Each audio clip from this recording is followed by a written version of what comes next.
น้องมีแฟนยังไม่มี เฮ้ยเอาดีๆน้อง ไม่มีค่ะเฮ้ยได้อยู่แล้วสเปคน้องเป็นยังไงอะสูงพี่สูงนะ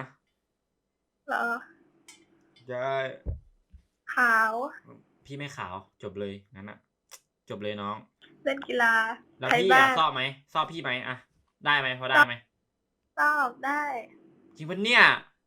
งั้นพี่ขอจีบเอาเลยได้ไหมนี่จีบเลยได้ไหมได้เหรอขำอะไรอะมันตลกตรงไหนอะได้เขิพี่จริงจังนไงนะเว้ยเขินพี่เขินจริงปะเนี่ยเดี๋ยวทำอะไรให้ดูนะ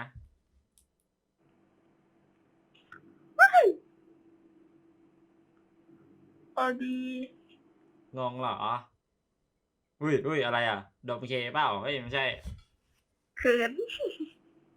เอาพี่ไลฟ์สดอ่ะเอ้ยเดี๋ยว